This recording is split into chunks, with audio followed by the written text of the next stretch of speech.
आज मराठा समाजाची बैठक आज या पुन्हा छत्रपती शाहू सभागृहामध्ये दादरमध्ये होत आहे। जो राग जो संताप या महाराष्ट्रामध्ये आहे तोच राग तोच संताप तीव्रतेने आज इथे आम्हाला बघायला मिळत आहे। मराठा समाजाला महाराष्ट्रामध्ये त्यांच्या गावामध्ये त्यांच्या घरामध्ये ज्याप्रमाणे काल फटकवलं गेलंय, तुडवलं गेलं आहे, गोळ्या झाडल्या गेल्या आहेत आणि अशा प्रकारे अत्याचार करून देखील पुन्हा वर तोंड करून सांगितलं जातं की फक्त आम्ही सौम्य लाठीमार केला। अशा गृहमंत्र्यांचा राजीनामा जोपर्यंत मिळत नाही तोपर्यंत मराठा आरक्षणाची ही जी चळवळ आहे, ही जी घोडदौड आहे आणि हे जे आंदोलन आता जे आजपासून सुरू होणार आहे ते थांबणार नाहीत। मराठा समाजावरती हा पहिला हल्ला नाहीये। या अगोदर देखील मराठा समाजाला दुखवण्याचं काम बऱ्याच लोकांनी केलं, पण आता आमच्याच गावात येऊन आमच्याच आई बहिणींना बाहेर काढून आज त्यांना ज्याप्रमाणे तुम्ही फटकवतात त्याचं उत्तर तुम्हाला नक्कीच द्यावं लागेल। आणि राज्य सरकारला सांगू, केंद्र सरकारला सांगू, जोपर्यंत गृहमंत्र्यांचा राजीनामा मिळत नाही तोपर्यंत मराठा समाजाची आंदोलन रस्त्यावरती चालू राहणार। उद्या मुंबईमध्ये पहिलं आंदोलन सुरू होणार आहे दादरपासून। दादरमध्ये तीव्र निदर्शने उद्या सकाळी होणार आहेत। रोज आंदोलन मुंबईमध्ये सुरू राहणार। या आंदोलनाची सुरुवात उद्या होईल आणि जोपर्यंत राजीनामा मिळत नाही तोपर्यंत आंदोलन सुरू राहतील। साहेब, आपण पाहतोय मागील अनेक दिवसांपासून मराठा आरक्षणाचा वाद हा चिघळत चाललेला आहे। अनेक नेते मराठा समाजाच्या नावाखाली मोठे झाले, मात्र काही जणांनी कालांतरानंतर राजकीय पक्ष स्वीकारत त्यांचं प्रवक्तपद घेतलं। याकडे असं कसं पाहणार आपण की मराठा समाजातच कुठेतरी एकमत नसल्याचं पाहायला मिळतंय। नेते मोठे होत आहेत आणि नंतर प्रवक्ते होत आहेत। आम्ही सामान्य मराठ्यांसाठी लढतो। जे हुजरे असतात, गुलाम असतात त्यांच्यासाठी आम्ही लढत नाही। आम्ही आमच्या गोरगरीब मराठा समाजासाठी रस्त्यावरती येतो ते नेत्यांसाठी येत नाही, कारण नेत्यांचे दोन दोन घरं असतात, मराठ्यांचे एकच घर असतं। त्यामुळे अशा लोकांच्या बद्दल बोलण्यासाठी देखील आमच्याकडे वेळ नाही। ज्या समाजावरती अत्याचार झालेला आहे, ज्या माझ्या आई बहिणींवरती अत्याचार झाला आहे त्यांच्या संदर्भात बोला। त्यांच्यासमोर आता आडवं कोण येतं ते बघतो, या भूमिकेमध्ये मराठा समाज आहे। त्यामुळे जे कोण जातात त्यांच्या संदर्भात बोलण्यासाठी आम्ही इथे बसलेलो नाही। सर, आपण जर बघितलं तर 21 एप्रिलला मुख्यमंत्र्यांनी घोषणा केली होती, एक आयोग स्थापन करू, क्युरेटिव्ह पिटिशन दाखल करू, हे अजूनपर्यंत झालेलं नाही आणि नेमकं कुठले पाऊल आतापर्यंत पुढे पडलेलं नाही या सगळ्या संदर्भात। भोसले कमिटीचा रिपोर्ट स्वीकारला पण लागू करत नाहीयेत। त्यांनी काही त्रुटी दाखवल्या होत्या, त्या त्रुटी भरा, त्याच्यासाठी आयोगाची स्थापना करा, या त्यांच्या सूचना होत्या, ते करत नाहीयेत। जस्टिस भोसले साहेबांची आमचं काही वेळा भेटणं झालं, तेही तेच म्हणतात की मी माझ्याकडनं सर्व दिलं, तर राज्य सरकारच करायला तयार नसतील तर आम्ही तरी काय करायचं। आणि क्युरेटिव्ह हे जे पिटिशन आहेत ना, हे फक्त टाइमपास आहेत। याच्यामध्ये 1.5 वर्ष मराठा समाजाचं गेलं, एक पाऊलही पुढे गेलं नाही। हे देवेंद्र फडणवीस बोलले होते, मी सरकारमध्ये आल्यावरती दोन महिन्याच्या आतमध्ये मराठा समाजाला आरक्षण देऊ। 13 महिने झाले, कधी मिळणार आरक्षण? केंद्रात तुम्ही आहात, राज्यात तुम्ही आहात, विरोधी पक्ष दिसतच नाही। काल ते आज ते सकाळी विरोधी पक्ष नेते आले, ते बडबडून गेले। अजून ते बोलतात 50% वरती मराठा समाजाला द्या। असले भाषण करणारे जर विरोधी पक्ष नेते असतील तर मराठा समाजाने साला विश्वास तरी कोणावरती ठेवायचा? 50% आतली जागा स्वतः घेऊन बसायचं, वाढीव पण अजून आम्हालाच पाहिजे आणि मरायला लाठी खायला मराठा समाज आणि वरती पुन्हा मरम चोळायला हे लोक येतात। होय, तुम्हाला 50% वडेट्टी वारांचा आम्ही निषेध करतो। आज सकाळचं त्यांचं स्टेटमेंट बेजबाबदार होतं। ज्या मराठा समाजावरती अन्याय होतो, 50% आतल्या आरक्षणावरती मागणीसाठी बसलेले आहेत, त्यांना तुम्ही या गोष्टी जाऊन सांगता तिथे की तुम्ही 50% वरती घ्या, केंद्राला आम्ही सांगतो, केंद्राला आम्ही हे करतो, वाढवा। या गोष्टींसाठी विरोधी पक्ष नेता नसतो, त्यांनी ओबीसीचा विरोधी पक्ष नेता होऊन बसावं। आमच्या भानगडीत तर मुळीच पडू नये, नाही ते तुम्ही बिनकामाचे आहात। मराठा समाजाच्या यापुढच्या लढाईत जर पुन्हा एकदा राजकीय नेत्यांनी उड्या घेतल्या तर ते तुम्ही स्वीकारणार का? आणि ते जर सहभागी झाले किंवा पाठिंबा दिला तर त्याकडे आपण मराठा समाजाच्या लढाईमध्ये सर्वच राजकीय नेते पहिल्यापासून आहेत। त्यामुळे ते आले काय गेले काय, ते आजकाल कुठल्या पक्षात असतात त्यावेळी येतात, कुठल्या पक्षात जातात नंतर, त्यापर्यंत आमचं काही घेणं देणंच नाही। आमचे मराठे नाही, अजून कुठल्या कोणी जात बदललेले मराठी इथे तरी नाही आहेत। त्यामुळे जात जे मराठा जातीतले लोक आहेत तेच आहोत आम्ही ना जात बदल, पण ह्यांच्या पार्ट्या बदलत आहे, ह्यांच्या नेत्यांच्या मागे लागणार कोण? त्यामुळे मराठा समाजाची भूमिका स्पष्ट आहे. आम्ही आमच्या आरक्षणासाठी लढतोय, शांतपणे आंदोलन करतोय. तुम्हाला कुणाला एक पैशाचा त्रास दिला होता त्या जालनाच्या लोकांनी? त्याच्या गावामध्ये आंदोलन करताय, त्याच्या गावातली लोक बसली उपोषणाला. मुंबईत तुम्हाला काय मिरची झोंबत होती त्या आंदोलनाची की तुम्ही त्यांच्या घरात जाऊन तिथे लाठी हल्ला केला आणि मग रिॲक्शन द्यायची नाही? मराठा समाजाने गप्प बसायचं का? बांगड्या भरल्यात का आम्ही? वीरेंद्रजी, आता ओबीसी मधनं मराठा समाजाला आरक्षणाची मागणी होती आहे, हे शक्य आहे का? आणि ते तुम्हाला मागणी ही ओबीसी मधनच आहे पहिल्यापासून, कधी नव्हती. आरक्षण ओबीसी शिवाय देऊच शकत नाही. पण स्वतःच्या स्वार्थासाठी या लोकांनी ओबीसीचं वाचवण्यासाठी ते त्यांचं झाकून ठेवलं आणि आम्हाला ठेवलं वाकून. दोन इलेक्शनामध्ये दोघांनी आम्हाला तारे दाखवले आणि आता पुन्हा सांगतायत की इलेक्शनच्या अगोदर आम्ही तुम्हाला देऊ. त्यामुळे मराठा समाजाची ही जी फारफट जी कंटिन्यू चाललेली आहे, दोन्ही इलेक्शनला 14ला एक निर्णय होता, 19ला एक होता, आता 24ला काय येतोय तो बघूया. पण मराठा समाज आम्ही आमच्या मागणीवरती ठाम आहोत. ज्याप्रमाणे आमची आंदोलनं उद्यापासून सुरू होत आहेत ती जोपर्यंत फडणवीसांचा राजीनामा देत नाही तोपर्यंत मुंबईमधली आंदोलनं बंद होणार नाही. राजीनामा द्या, राजीनामा द्या, राजीनामा द्या, राजीनामा द्या। वीरेंद्र जी हिंदी में जानना चाहेंगे, आज आप लोगों की एक मीटिंग हुई। दादा 1 मिनट हो जाए, रुक जाइए जरा। आप लोगों की सर एक मीटिंग हुई है यहाँ पे, करीबन काफी देर तक हुई।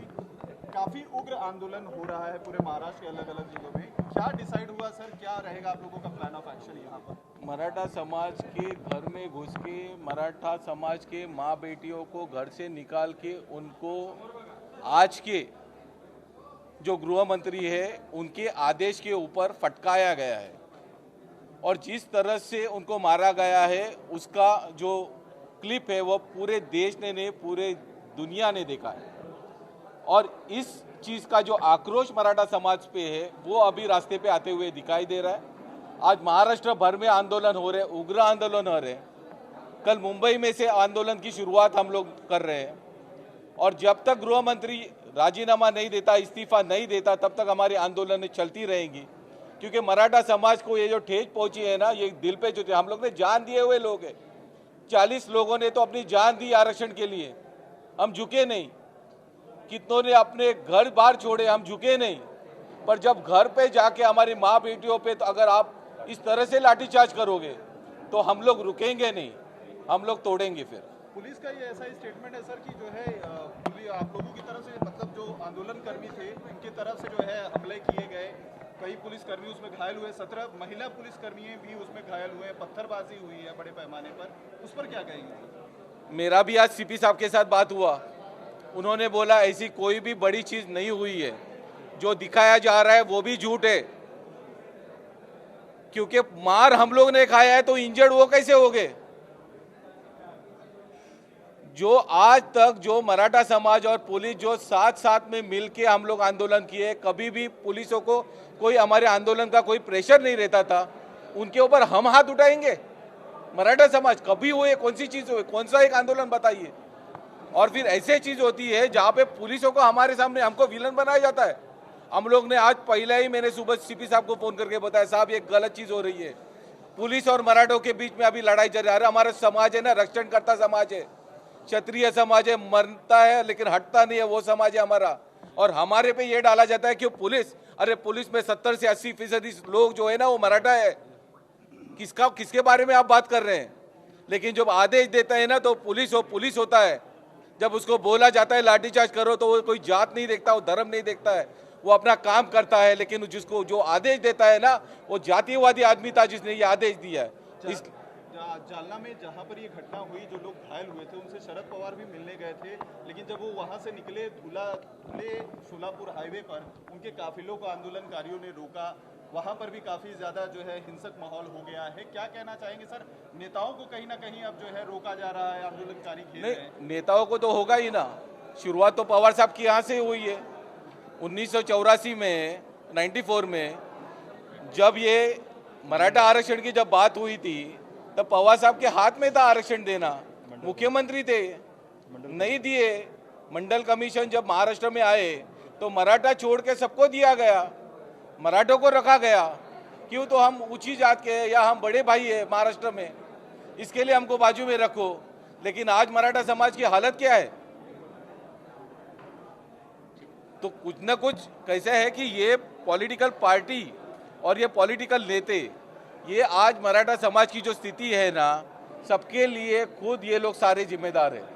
सर लेकिन वहाँ पे जो मीडिया के लोग कवरेज करने के लिए गए हैं, आप लोग क्यों, आप लोगों के साथ इस तरीके की घटना हुई, क्या हुआ था, किस वजह से ये पूरी घटना हुई?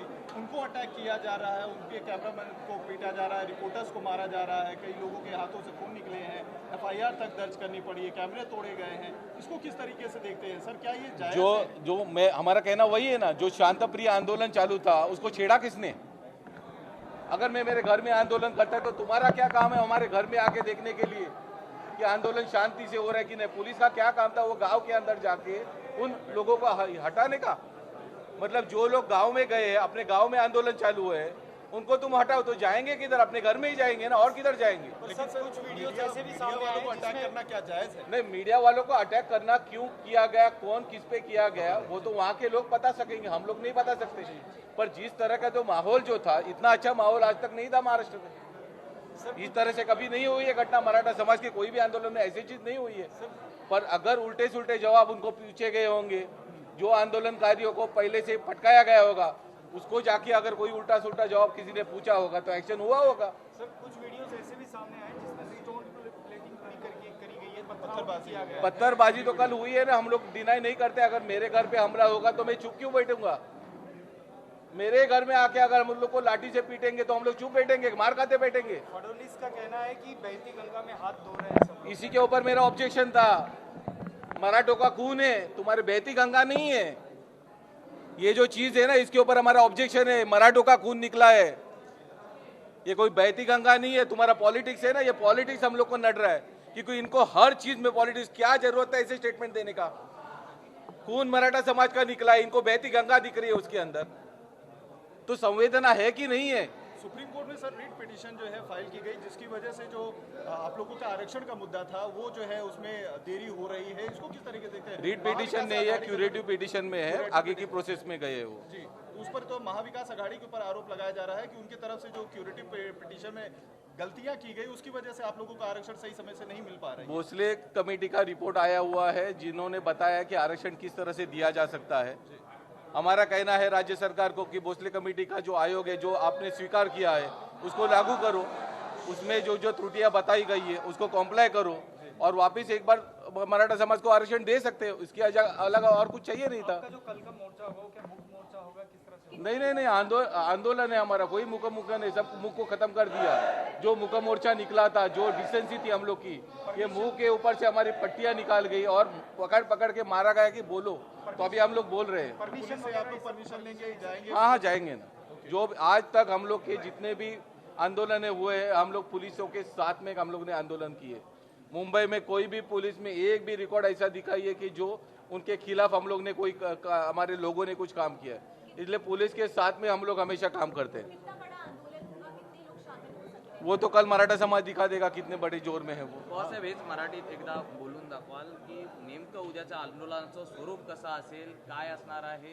जे 51 किंवा 52 मुक मोर्चे तर संपले। मुक मोर्चे लावून जी आमची मराठा समाजाची ताकद होती, जी विश्वापर्यंत पोहोचली, ती इकडच्या राजकारणाने म्हणजे मराठा समाजाला बोलता ना, तोंडाला पट्ट्या लावलेल्या होत्या, तर हात धरून गुदो मारलाय आणि सांगितलं आता कसा आवाज नाही येतो बघतो। त्या मुक मोर्चाची जी ताकद मराठा समाजाची होती ती तोडण्याचं काम या राजकारण्याने केलं आणि शेवटी मुकची पट्टी निघाली। आज लोक बोलायला लागलेत। का बोलायला लागलेत? कारण जे मोर्चे जेवढे मुक मोर्चे काढले त्याला तर या लोकांनी वाटाण्याच्या अक्षता दिल्या। कुठली मागणी मान्य झाली ती तरी की राज्यांनी सांगावं ना की ही मागणी मराठा समाजाची मान्य केली आम्ही। कोपर्डीची भगिनी मिळालं का? न्याय मिळाला तिला? नाही मिळाला। निर्भयाला तिथे मिळाला का? तर ती दिल्लीची होती, पण महाराष्ट्रातल्या हिला मिळत नाही का? तर ती मराठा समाजाची होती। देश विदेशातील प्रत्येक घडामोडींचे लाईव्ह अपडेट मिळवण्यासाठी आता साम टीव्हीच्या सर्व सोशल मीडिया प्लॅटफॉर्मला लाईक, फॉलो आणि सबस्क्राईब करा। तसंच सर्व नोटिफिकेशनसाठी बेल आयकॉन प्रेस करायला विसरू नका.